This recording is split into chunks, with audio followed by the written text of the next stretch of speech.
Assalamualaikum warahmatullahi wabarakatuh. Selamat pagi anak-anak, apa kabar kalian hari ini? Nah, hari ini kita akan belajar tentang Pangeran Diponegoro. Tahukah kalian, Pangeran Diponegoro dikenal sebagai pahlawan yang legendaris.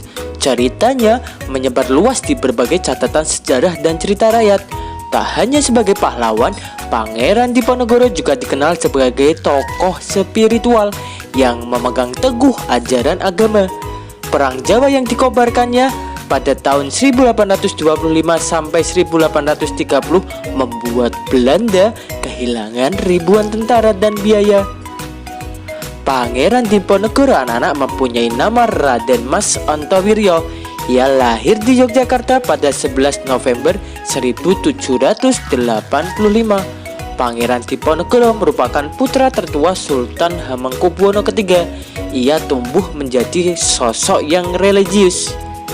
Pangeran Diponegoro merupakan salah satu pahlawan nasional Republik Indonesia yang memimpin Perang Diponegoro atau Perang Jawa anak-anak selama periode tahun 1825 hingga 1830 melawan pemerintah Hindia Belanda dulu.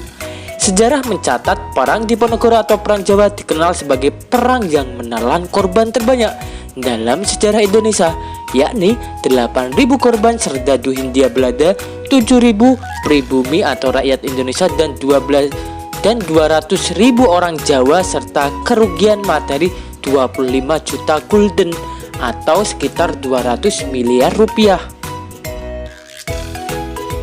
Perang Jawa sendiri dipicu oleh reformasi tanah yang dilakukan Belanda untuk melemahkan perekonomian para bangsawan Jawa. Perang Diponegoro dimulai ketika Belanda memasang tanda di tanah milik Diponegoro di desa Tegalrejo. Geram dengan aksi tersebut, sang pangeran kemudian menantang Belanda. Perang Diponegoro menyebar luas hingga ke Pacitan dan Kedu.